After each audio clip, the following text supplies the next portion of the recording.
Namaskar. Hello and welcome to PGurus channel. I'm your host Sree Iyer. General Ravi Shankar is going to help us understand this new form of dance, this new form of tango, because it almost always looks like one or the other partners gets himself or herself into a tangle. Let's welcome General Ravi Shankar. General Ravi Shankar, namaskar and welcome to PGurus channel, sir. How are you? Namaskar and thanks a lot. Pleasure to be back here after some time. Interesting times we are living in. Just shoot. General Ravi Shankar, untangle this tango for us. One comes forward, the other one steps back. The other one comes forward, the first one steps back. Sir, there is one guy who's trying to direct the whole thing. He is wondering what the hell is going on. Take it away, sir. Okay. I'll go over it one by one. I'll deconstruct what's happening. Like I said, we are living through interesting times. That's a no-brainer. But what has happened is, you see, after Trump kicked Zelenskyy out of his office 10 days, 15 days back, they met 3 days back at Riyadh or Jeddah. Again, not Trump and Zelenskyy, but Rubio and Zelenskyy with the MBS in attendance and all that, and whatever they discussed. And then they came out with a plan where they said, okay, we'll have a 30-day ceasefire and, negotiate terms after that and see where to go and all that. And that's been taken to Putin. Putin has said, look, I would like some basics to be agreed before I, go in for a ceasefire. I welcome the idea of a ceasefire. But his worry is, look, we need to be very clear why are we doing this ceasefire. It shouldn't be a case where, in 13 days, you rearm Zelenskyy completely and he's ready to fight after 30 days if things don't go forward. And similarly, the other way around, people also say, look, this also gives chance for 30 days, means ceasefire. Putin also can rearm and reorganize himself and, the whole thing starts. So there is a lot of suspicion at the thing. So what I'll do is I'll go through certain basics and then we will untangle where this whole thing is going. We'll look at this current situation where it is going, and then we'll look at some historical examples. Is peace feasible? And if it is so, how will it happen? And one shouldn't get too perturbed. But needless to say, this entire story is probably very important, the way I look at it, right? Because the way this Ukraine-Russia war ends is virtually going to reset the global order, how it will emerge. Whichever way it happens, okay? So let me first start with what's happening on the battlefield, because understanding that is the thing to move ahead. So let's have the first slide, please. Yeah, if you see, this is the latest positions. What's interesting is the thing on top, Kursk, where the red cap is there, hashed plus lot. That has shrunk in the past 1 week. The Russians went through a gas pipeline and did an attack, and virtually the Kursk salient is almost finished. Okay. Simultaneously, Russia is on the ascendancy on battle to get hold of whatever it can. People talk of great offensive and all that. I don't think any great offensive is going to come, but definitely something is going to happen. Okay, so this is the stage. At the moment the ceasefire the peace process has started, or ceasefire talks have started, there's been a spike in the battle, and Ukraine has also responded by hitting Moscow 2 days back with long-range drones. 4 airports of Moscow were shut down. So the battlefield there's no let up there. In fact, there's a spike. We must understand. And Russia is trying to grab as much territory as it can before anything happens. Okay. Now, the point is, look at this. To all the proposals which went from USA to Russia, Mr. Putin has thanked Modi and Trump, and he says it's a noble mission. But there's a but, and that but is something we're going to talk of. Why I've got this is India.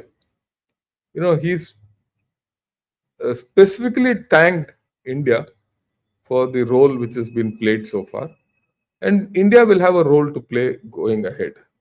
The next thing, this is very interesting. You see, ever since Trump has taken over, you see the way the stocks have gone. Okay, and this is recent. I'm sure Sree Iyer will agree with me. They just nosedive, and everyone in USA has lost a lot of capital. And compare it with the earlier one. So in this kind of a condition, there'll be a lot of pressure on Trump himself, to respond to this situation. I don't think his ratings will be high. I think they would be at all-time lows. That constrains the US hand. You see, everything we must understand starts domestically. If the domestic scene is not good, you can do very little outside. And then, of course, something simultaneous is happening, parallel. There's a meeting between Iran, China, and Russia in Beijing on nuclear talks, their nuclear talks. So, actually, when the way this has gone, we can take this off. The way the nuclear talks have come about, the timing of this indicates that Russia has told, look, I have an option there. Hedge. That's my primary option. So you are my secondary option till I get to a peace. So he's playing his trump from there. So while Trump is playing his trump from one side of the Atlantic. So this is where it stands today. It's a very interesting kind of a thing. So like I said, USA, Ukraine and the West and Europe, they want a ceasefire first and then talks. This other one wants talks first, some deal, some kind of a outline of a deal, and then ceasefire. But there are also indications that Putin is waiting to get some military advantage in the next 4-5 weeks. Maybe 1 month from now, we'll see a ceasefire for about 3 weeks, 4 weeks, around Easter time, or Easter holidays and things like that. So let's see how that goes. But that's speculation. Okay. But this is the thing. So which is the cart, which is the horse, we don't know. Which is the ding and which is the dong also, we don't know. Which is the to and the fro also at this point of time is not clear. But this is it. Another important thing we have to understand in whatever is happening is USA could pressurize Zelenskyy to accept this ceasefire and all that. And, Zelenskyy, he's got nowhere to go. But can USA do that to Putin? No way. Okay. In fact, I think President Putin is already putting pressure back on USA. That's why I showed that graph of stocks. That's going to play somewhere on Trump's mind. All these are interconnected for a person who's there. And what is, at this point of time, these are all early moves. Historically, if you see, peace talks have gone on for long. It's not going to happen overnight. This just started 2 weeks back. 2 weeks back, we were still talking of offensives. Now 2 weeks later, we're at least talking of ceasefire and peace. That's the good part. But everyone is sticking to his interests. Everyone wants to get his hold of his interests at the end of the day. So what are these interests? That's what I did that in the last show also. I must reiterate it, but with more clarity now than before. But I must tell you a nice thing which I experienced. Shreyas and I did a show about, I think 15 days back on this, will there be peace in Ukraine? Right? Yeah. And when we put it out in Gunner Shot, hardly 1,900 people saw it. And interestingly, and mind you, we put it before the peace started and all that. And when there was something in the air, people didn't take us seriously. Obviously, who these fools, both of them, trying to talk of ceasefire, peace, and all that, and nothing is on ground. When this whole thing started, I just took out the question answers, Q&A session from that video and put it out. A lot of people are still seeing it. Suddenly people have found value in that video. So what I'd like to tell you is, what we talk has got tremendous value. That's the first thing which I want to put across to all of you. The second thing is, I've done 2 more videos with someone who's stayed the best part of his life in Russia, and he's operated from Russia, a person called John Helmer. I've had a discussion with him and Brigadier Arun Sehgal, who is some kind of a strategic guru to me. For 2 sessions we've had, I put the links out. All these 3 links of these videos which I've done are in the description of Gana Shot. I'd request you also, Sree Iyer ji, put those 3 links in your description also, because that will give you an in-depth understanding of what's happening in Ukraine and what's going to come ahead. Because we've traced it from the beginning, in just about 3 episodes. Okay, having said that, let's get back to our talk. So we are looking at the interest of each person. So let's take Russian interest, because they say, the ball is in Russia's court. Russia is paddling it back to USA. But why? What's his interest in paddling it the way he's paddling it? First, he wants security guarantees. Putin wants security guarantees for Russia. That's the main thing. He said, what is my guarantee which I wanted? I sought 4 years back when before I started this. I said he wanted no NATO, no EU, control over Ukraine. That's what he wanted. He tried, at least when he wanted to. He wanted to topple Zelenskyy and put a puppet regime out there. No weapons or no deployment of NATO, because all this constitutes a existential threat to Russia's underbelly. Okay, he couldn't afford a further eastward expansion of NATO, period. Okay, then of course he wants to retain the territory. Okay, he wants to have a good economic deal with Trump. He wants all sanctions to be removed and all his frozen assets to be returned. If you remember, when the war started, USA and Europe have frozen his assets. So he is gunning for all that. Where will he succeed? Sanctions, I think he'll get. It's a matter of time. He might get his frozen assets also back. Again, depends on Europe, how much Trump can twist Europe. NATO anyway is ruled out in this place, all that. So we'll see where it is. What he's looking for is a neutral Ukraine. Okay, neutral Ukraine is something I'll talk towards the end again. Okay, what does Zelenskyy want and what does Ukraine want? First, Zelenskyy wants to ensure that he wants to retain his power, and he's not interested in any elections. Though elections are supposed to come up, on some pretext or other, he'll sideline them.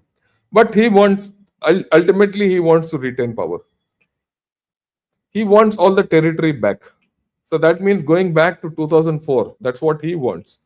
Or kicking Russia out of Ukraine, and not only Ukraine completely, it's also out of Crimea. And this 20% chunk which is going away, which is now occupied by Russia. He doesn't have any bargaining chips. And already USA said there's no going back to 2014 borders. So if that is so, there is a good chance from what is the present line of contact, okay, to what is the original borders of 2014. Somewhere in between will be some kind of a line which will be accepted, give or take 100 kilometers here and there. And whether Russia will go back, not all that, but that's the thing, okay. And Ukraine faces the prospect of losing this part of the territory. Let's be very clear about it. Okay. He still hopes that he should get into EU. He still hopes he wants to get into NATO, but no one is interested in it. What he doesn't want is Russian control over Ukraine. That's important for Ukraine's own, survival, whatever you call it.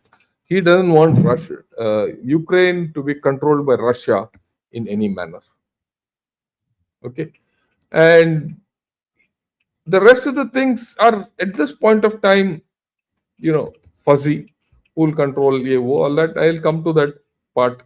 How will the ceasefire happen, and what are the options for it? All that. Let's look at Europe. What does Europe want? Europe suddenly has woken to the fact that look, they can't rely on USA anymore. Period. That age is over. The transatlantic alliance has, I will not say broken, but the contours of that has shifted. And just link it up with what's happening in Greenland. Greenland is a party change, and Trump is hopeful of getting hold of Greenland. If that happens, the European position also has to change drastically. Many things will change in that, right? So when that happens and all this, Europe security is their own baby now. So they have to start investing in their own rearmament. Now that is an interest which has come about. So the question is, it's time to, I won't say it's a question, it's a certainty. It's time for Europe to remilitarize. That has huge connotations. Huge connotations. Okay. USA is not a reliable partner, I've said. And there's a divided Europe. Right now, between France, which is politically unstable, Macron is stable, but the rest of the government is unstable. Germany is in recession. The new government is not in place. UK is a hollow drum. Although they'll just talk and they'll only create chaos. Brits being Brits, they'll only create chaos wherever they want, and they're trying to set an agenda. But all these three big powers have to carry Europe. I don't know whether they will be able to do that or not. But today something else happened. Germany for the first time has said that we're going to increase our defense budget beyond their cap. Constitutionally, there is a cap on how much they can spend on their defense. Today, the news is, just as I was reading, how it is, I don't know the details, but they've got around it. They're going to breach that cap. If that cap is breached, Germany starts remilitarizing or rearming itself. Right? That has its own dynamics. We'll see. But look, that's World a little War yeah, that's a little far away, but that is something you're letting a tiger out of the cage. That's the kind of a thing I look at it. Okay, let's look at the US interests. US interests from Trump's side are 80% economic. Today, whenever you see Trump speaking, he was looking only at critical minerals. Critical mineral hai 𝗤𝗏𝗄𝗏. Whether it's in Greenland or in Congo or in Ukraine or wherever, Trump is only looking at critical minerals, right? And all these critical minerals are in Russia and in Ukraine in this case. So he's looking at deals with both this, and he's thinking that look, through economic measures and deals, I'll be able to get to this peace. He's looking at the economic route. Putin is not looking at the economic route. He is looking at the geopolitical route and security route.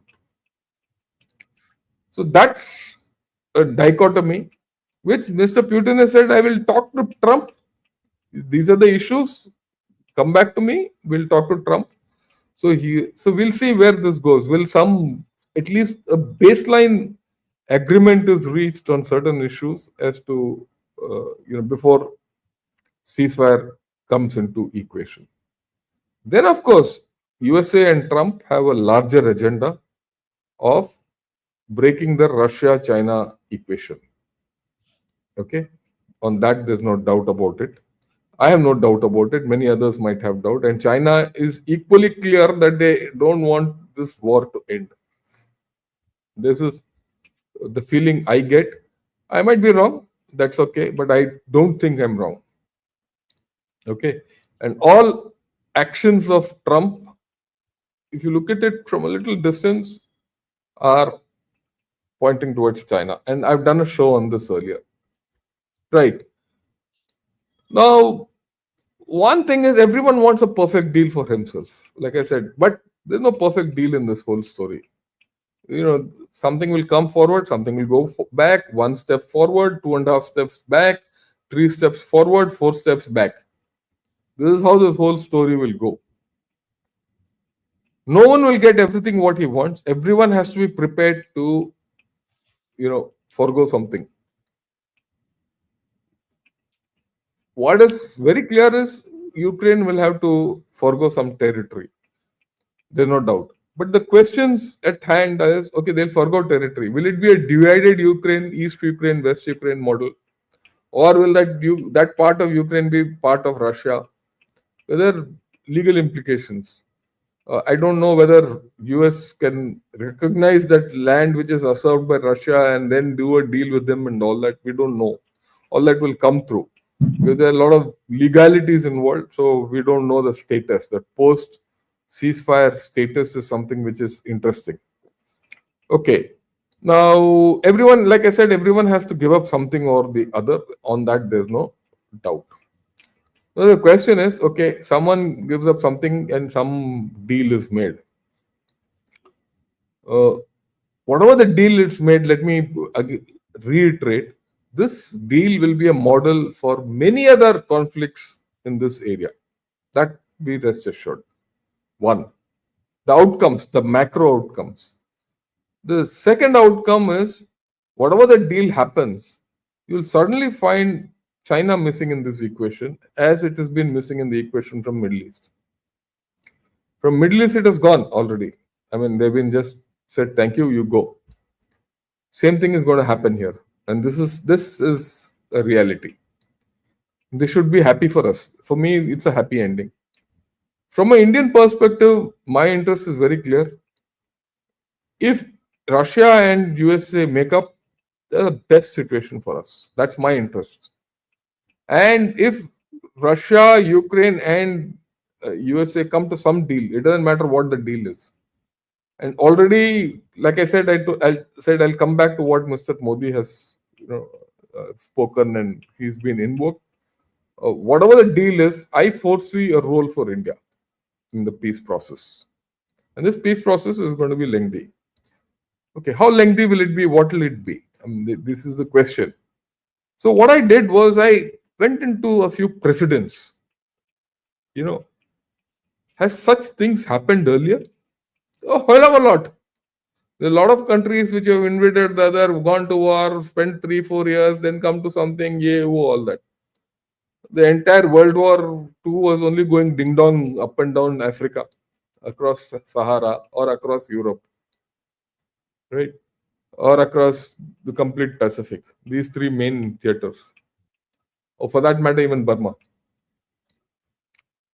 So I did some research on this. So let me explain a few models which give some idea as to what can happen. The first is, of course, the South Korea and North Korean model. Okay. Now, the South Korea, North Korean model, there's an armistice out there. That is, the war has not ended. It's just that we'll not fire at each other.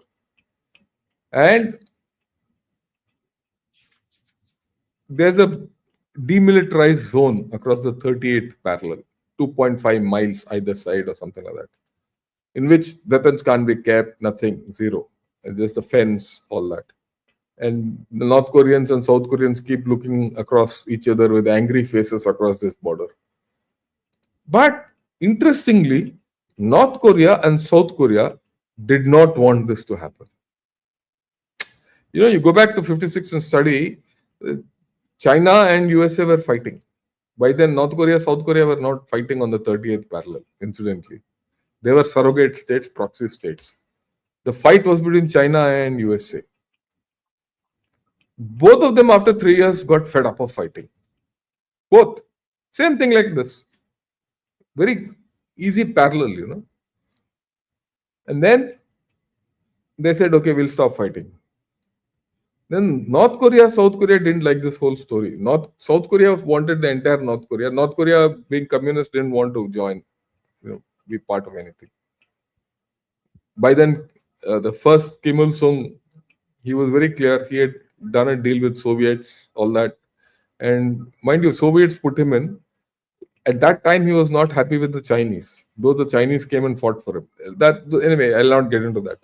But that armistice can happen. Like I said, who did the deal? The deal was done externally by China, USA, and Russia. And they gave the deal to the Koreans. And surprisingly, that deal was not perfect. A lot of violations of the armistice agreement has taken place. But peace has held. That's the interesting part. It has held from when? 50s to now.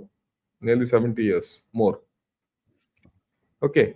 So that's the first thing which people have to understand. That there is a model which can be followed here. But that model and this model is different. There at least USSR, China and USA did the external deal. Here, how is it? Will that happen? No. I don't think Trump wants China in this entire deal anywhere. Okay. The second model which comes to mind, contemporary model, is the India-Pakistan model. After all, we are also across a LOC, face to face. We are stuck. We are stuck now from quite some time. From 71, land has not changed hands. Can they go into that? But that is a bilateral model. It's not a multilateral model. It is between India and Pakistan based on the Shimla Agreement. No one else is allowed to come. Pakistan has always wanted to internationalize the situation. We have said no. We'll stick to the 22 Shimla Agreement because we've signed. It's an agreement we've signed. We'll stick by it. You don't stick by it, we'll do many other things like Indus Water Treaty, all that. So they're forced to stick by it. And we're dealing with them bilaterally.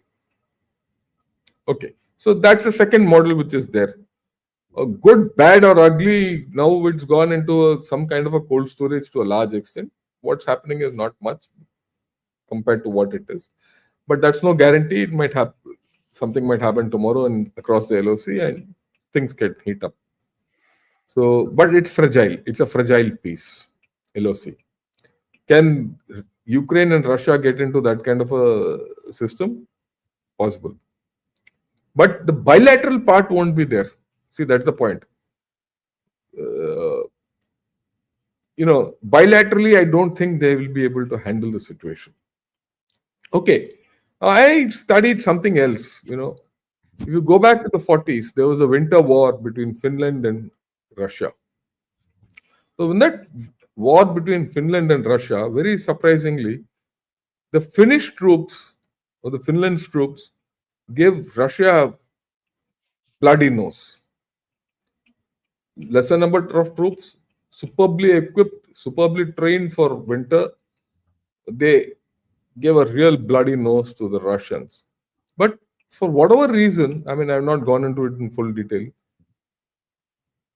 Finland was forced to cede territory to Russia. They lost a lot of territory. So the peace deal came because of loss of territory. With loss of territory. So Finland, a lot of Finland's territory at that point of time is today with Russia. There's a similar model. After that, they've gone to peace. For a long time, their treaty was that Finland will be anti-fascist and virtually surrogate state of Russia. Something similar to what Russia wants against Ukraine now, with Ukraine now. But over a period of time, democracy reasserted itself in Finland, and Finland slowly became neutral. From neutrality, today it is part of NATO. See, the point is, today we are very worried about territory loss and what it will be and all. Look at Finland. They've lost territory. They've shifted from being a fascist state to some kind of a neutral communist state or something like that, whatever you call it. Okay, that was one of the negotiations of the Second World War. and bilaterally negotiated between Finland and USSR then, and then slowly Finland turns democratic, then Finland now joins NATO. So there's a model there. So despite losing territory, things might not work out. Okay. Then there's this East Germany, West Germany model. Right? That was bitter. Berlin Wall and what have you. I'm not going to go into that again, but that's another model. See, the division of Germany, East and West Germany, didn't come about through Germany. It came about because of the four powers who won the war. USSR, USA, France, and Britain. Later on, USA took over the three parts of Germany and became West Germany. But the Berlin Wall, in fact, Berlin is slam bang in the center of East Germany. Okay, that was divided. The country was divided. For how many years? Nearly 50 years. And yet at 92, they became one. People. Is there an equivalent here? So a lot depends on the people of Ukraine. Okay. The outcomes of this will depend on the people of Ukraine, or who are now living within the current contours of Ukraine. Now, there's a problem there. We all know that. How this will be negotiated is something which... Okay, there's yet another model, Cyprus, 1974. You go to Cyprus. Now, Cyprus, the population was part Turkic, part Greek. Cyprus is next to Turkey and Greece both together, incidentally. Open up a map, you'll know where it is. So, there was a Greek set of officers, Greek Cypriots, Greek Cypriots, who did a coup and took over the Republic of Cyprus, 74. Turkey reacted. They supported the Turkish Cypriots. In fact, Turkey invaded Cyprus. Now, Turkey invaded Cyprus, and till date, that country is divided. Northern Cyprus and the Republic of Cyprus. That's a Turkish Cypriots, and this is where it is. That's supported by Turkey. And what's more interesting, Turkey did all this. They fought against Britain, all, US, the NATO, FATO, everything. Down the line, 20 years later, they joined NATO. Things have changed. Peace is prevailing in Cyprus. There's a UN mandate there, all that. So you have 4-5 models. It's not as if it's the end of the world that, Ukraine loses its territory. So we'll have to see what are the arrangements which will come out of this whole story.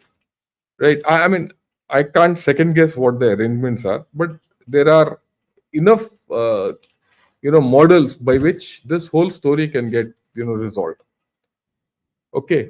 You also have to see there's a case where, this peace, whatever people look at, has to be sustainable. Now, if it's not sustainable, what will happen? Tomorrow, if it's not sustainable, it will happen what happened in World War II, when Germany started grabbing parts of Czechoslovakia and then Poland, and then all of a sudden it overran Poland and World War II started. That's the danger. And the danger is the German model. Now I'll talk of the German model. What happened in Germany? In Germany, after the First World War, in the Treaty of Versailles, Germany could not arm itself. Right? This was imposed by USA, USSR, and other European powers. There was a limit on which Germany could produce weapons, tanks, there were monitors.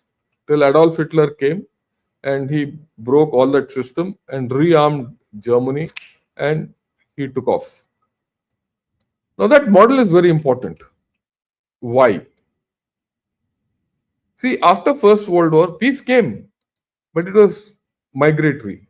It went, 39, the moment Nazi Germany took over Poland, everything went for a toss. Just about 15, 20 years.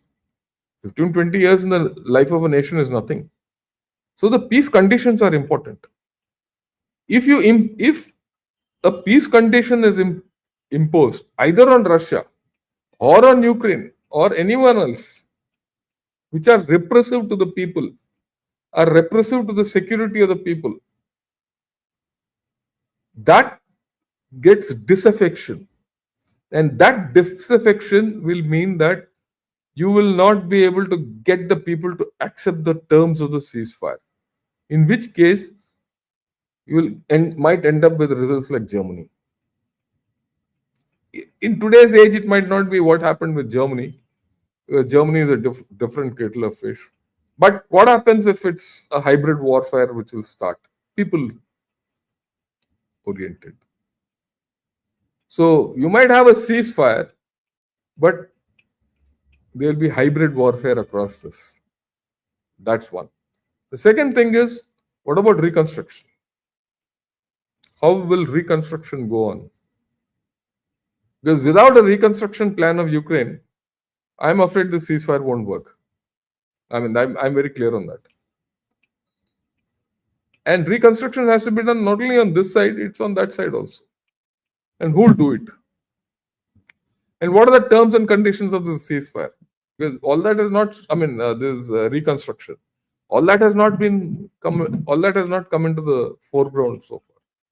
But sooner or later that will start, because that's a reality. And if you don't have a reconstruction and a remodeling of Ukraine, and today we are looking largely of Ukraine only, I'm afraid peace won't come. It will not come to Russia, it will not come to Ukraine also.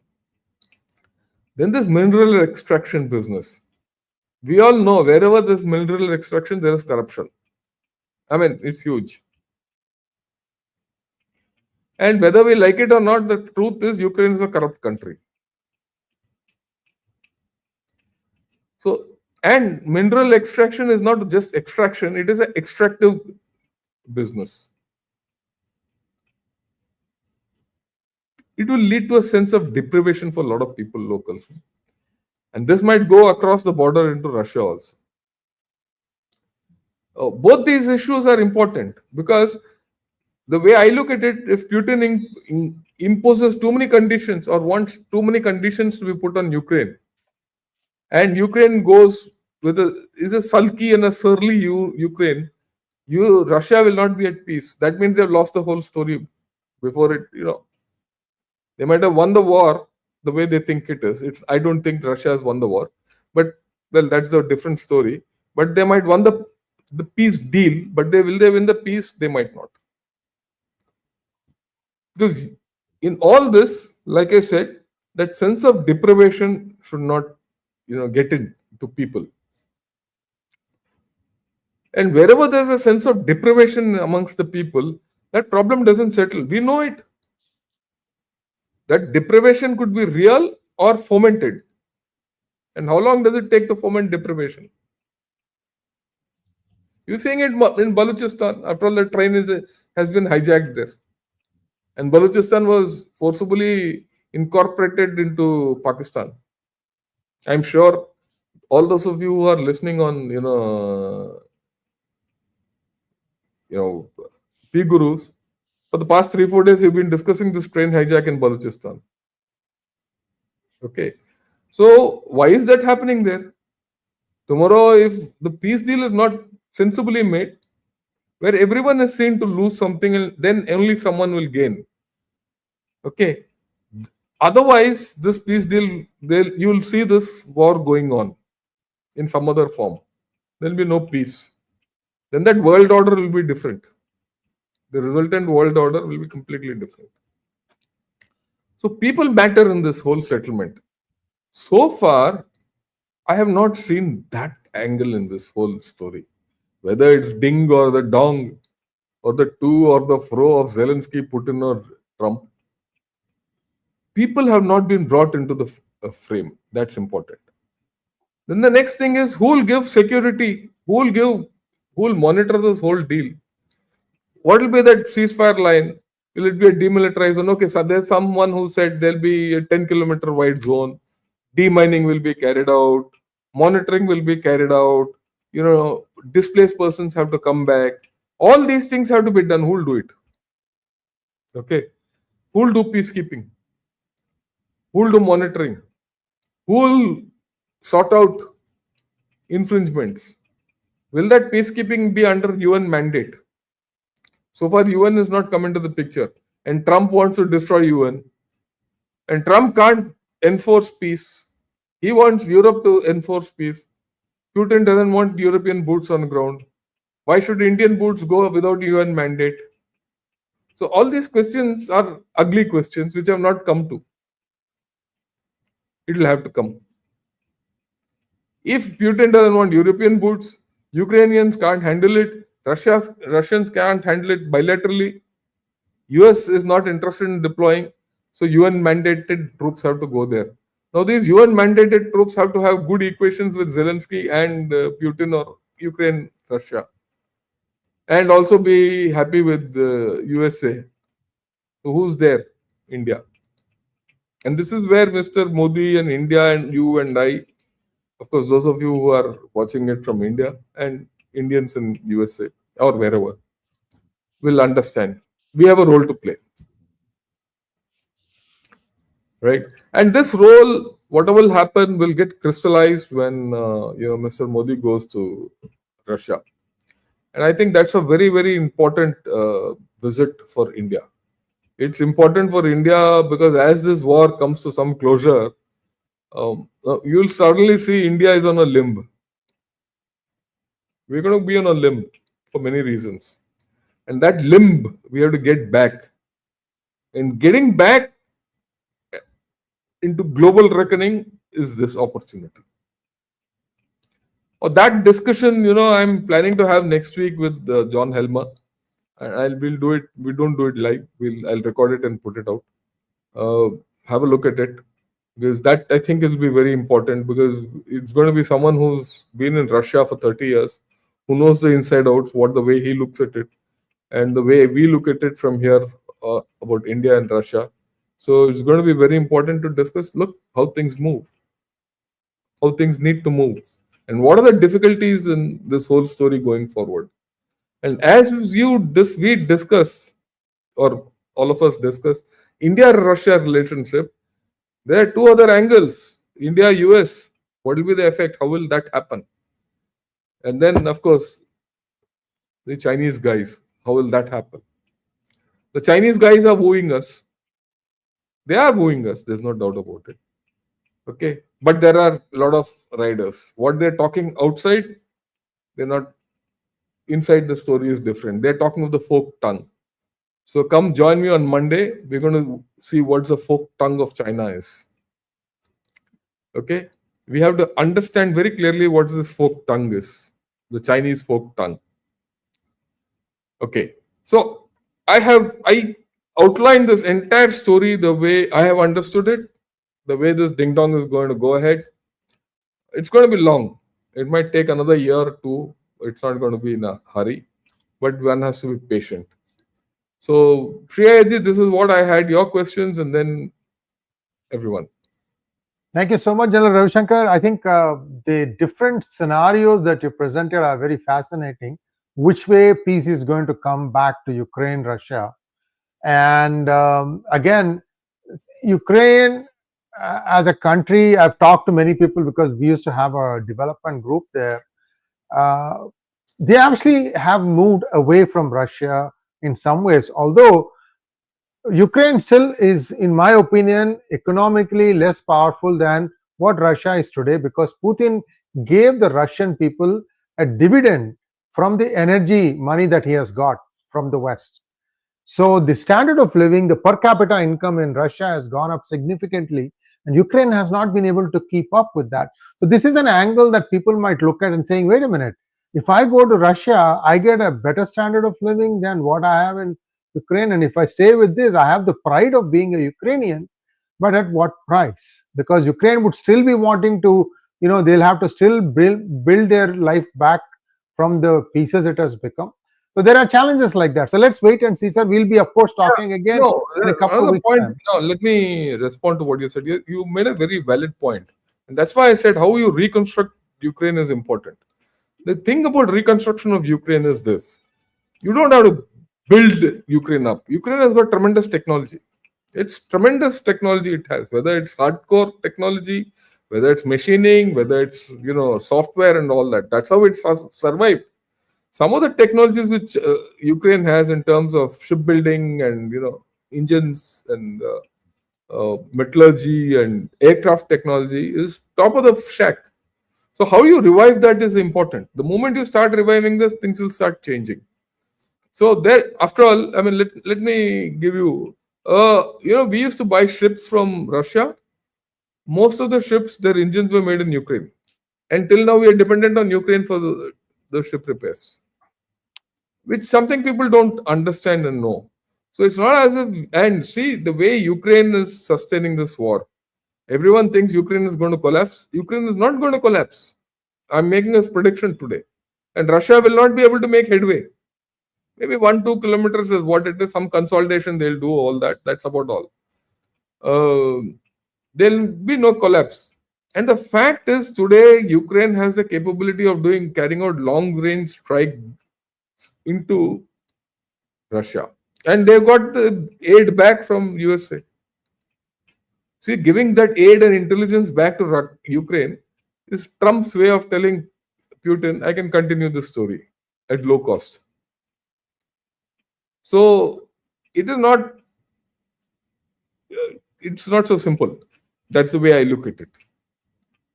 Right? But I take your point. I take your point, the larger point which you made, that those people, especially who are now in the Russian belt, might not like to go to Ukraine. And Ukraine has got other social problems. We'll not talk of that.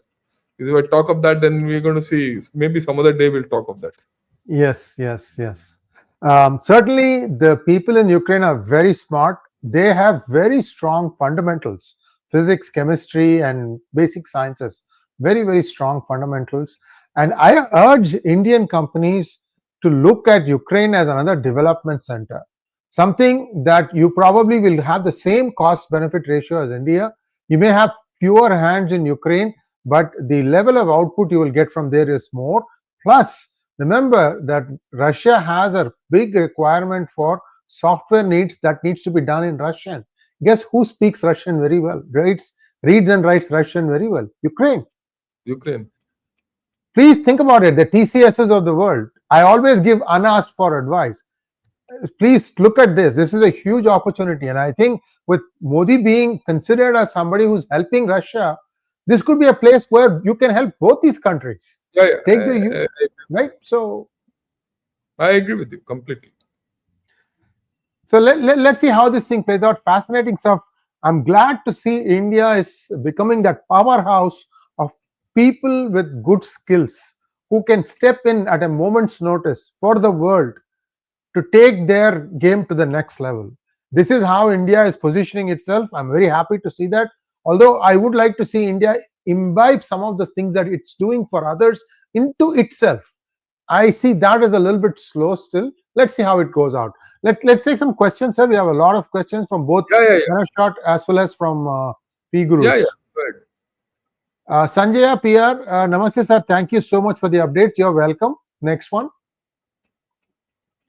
Kamal Manga from Snow Mountain.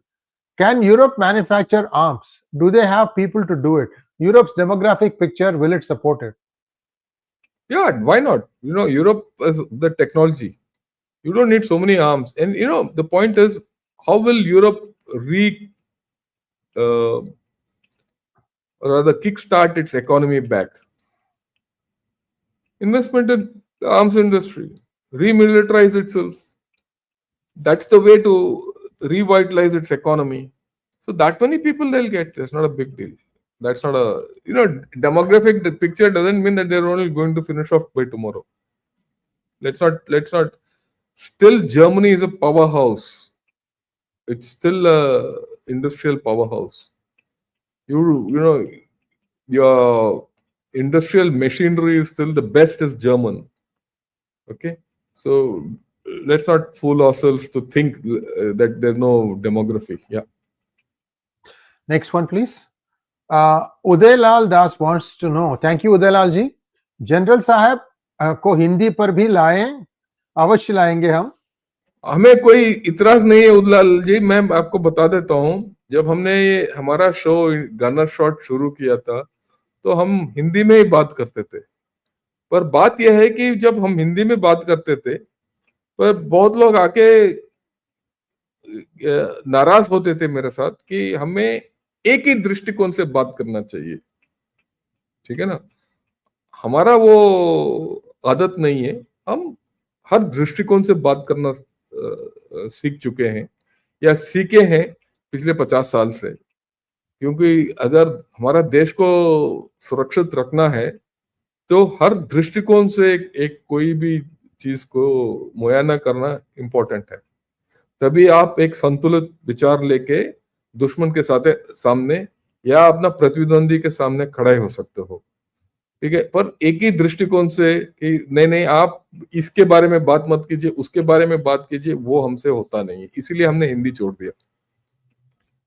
आपको साफ बता रहा हूँ, खुलेआम सबको भी बता रहा हूं मैं, क्योंकि हिंदी में बात करना मेरे लिए बड़ा आसान है, जैसे जिस तरीके से हम बात कर रहे हैं अभी. ठीक. पर दृष्टिकोण थोड़ा विस्तार होना चाहिए और मन भी थोड़ा खुल के बात करना चाहिए, ताकि हर जब भी कोई आपसे बात करे तो उसका दूसरा पहलू भी देखने का हमारे पास वो क्षमता होना चाहिए. तो इसीलिए मैंने छोड़ दिया. Okay. Jagdish Bose is wanting to know, no critical rare earth minerals in Bharat. Are the geologists in India exploring? Yeah, they did know. They said there's lithium in JNK. उसके बाद क्या हुआ? कुछ नहीं हुआ. देख भाई जगदीश बोस, आज रेयर अर्थ के बारे में, क्रिटिकल मिनरल्स के बारे में you're talking, but India has got other strengths. We should play to our strengths. You have thorium, you have titanium, you have so many other things which we are not able to do. You're not even able to use your aluminum which you have in surplus. You're not using your copper which you have in surplus. So why are we bothered about rare earth? What we do have, we are not able to do. Rare earth के पीछे कहाँ पड़े हो भाई? छोड़ दो. Okay. 𝗟𝗡𝗙𝗙𝗪 Kumaraswamy wants to know, General Ravi Shankar and Sree Iyer ji, happy festival of colors. Happy festival of colors to everybody. Holi ke Mubarak, and Holi ki Mubarak and Holi ke Shubhkamnaएं. Hope the colors of peace spread across the world. Will the war lobby give a chance to peace to live long or curtail it? Look, there's no war lobby. There's no place where there's a war lobby. Let's be very clear. There's this wrong concept that someone wanting to go to war always. That doesn't happen. Okay. War is a product of geopolitics, people, and what they want.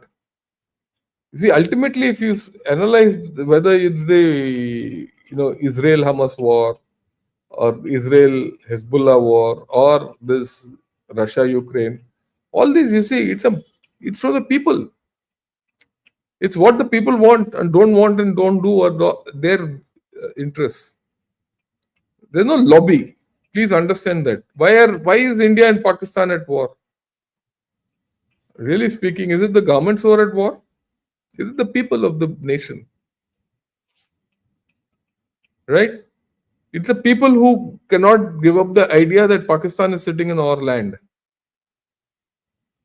So there's no war lobby. Most of us who wore uniform and who guarded the borders of our nation we have worked for peace, not for war. We prepare for war, but work for peace. Understand that. Yeah. Next one, please. Maithili Anand wants to know, Shankarji, how is Russia going to compensate for all the Chinese help in terms of ammunition and their soldiers? There's no compensation to China for ammunition and soldiers. China has not given them. The ammunition and soldiers has come from North Korea. I think there was a small contingent that went, General Ravi Shankar, before North Korea. No, that must be, observers would have been there. That's okay. Could be. Yeah. Because if Chinese soldiers had gone there, they would have got it on different parameters. This whole war would have gone in a different direction.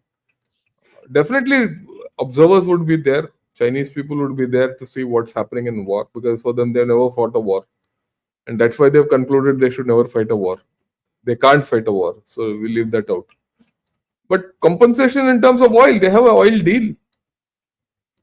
Period. Next one, please.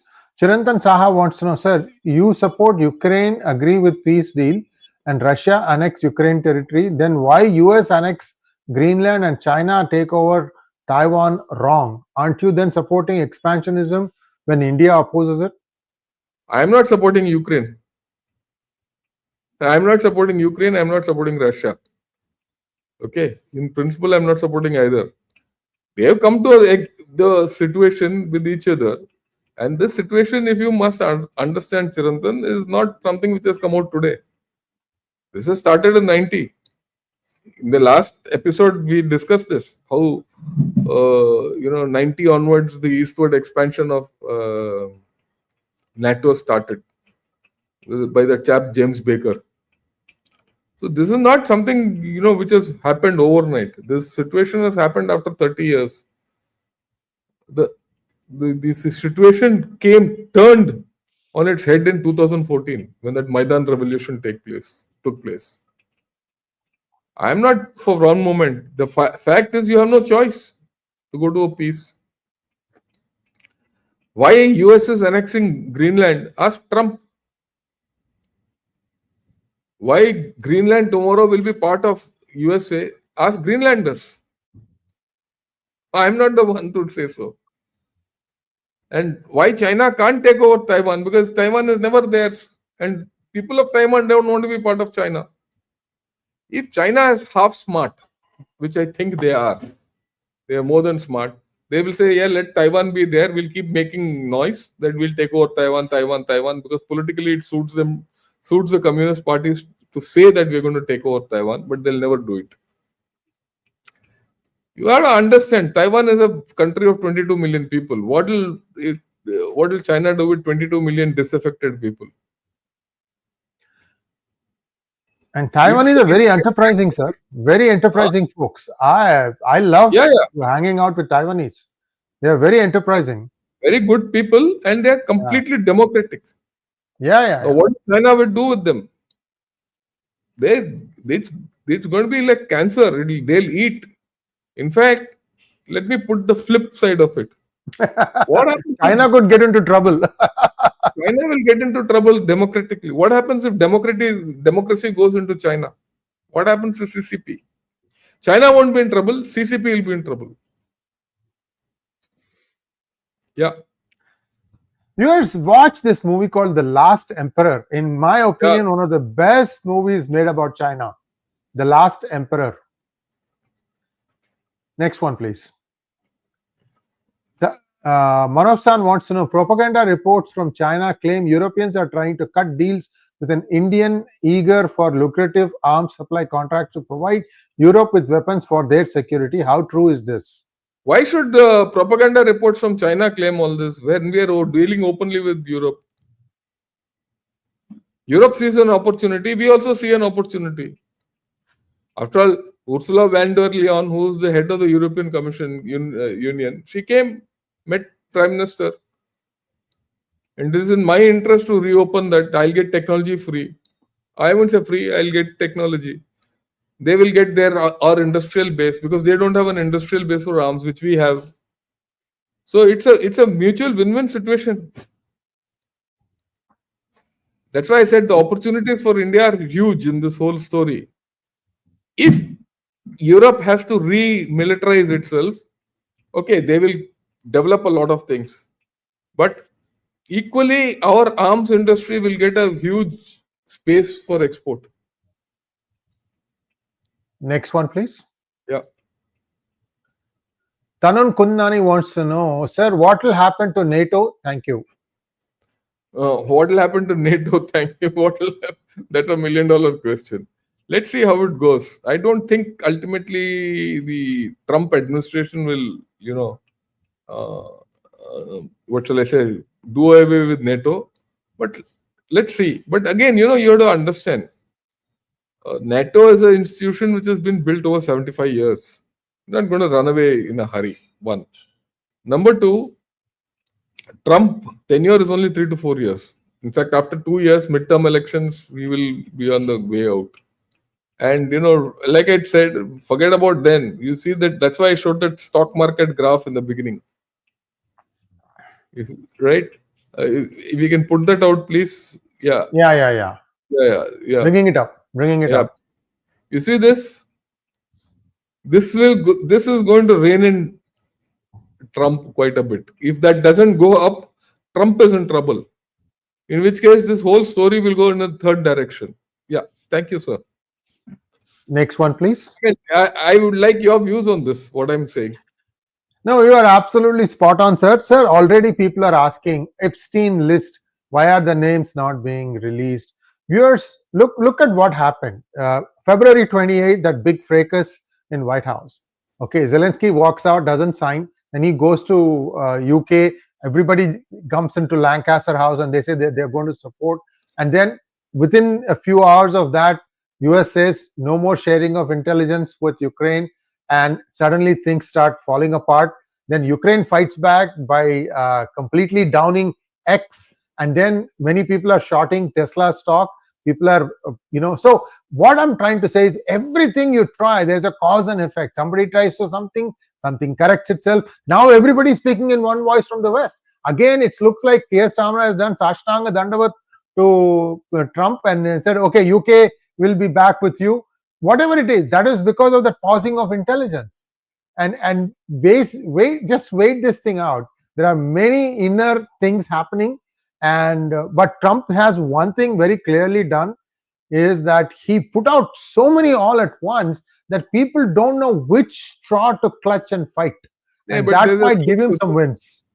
There's a flip to it. He's put out so much out, and that all that might come back to him. Then he won't know. That's why I said some wins, sir. Some wins. Almost all will be losses. Some wins will be there. That's it. Yeah.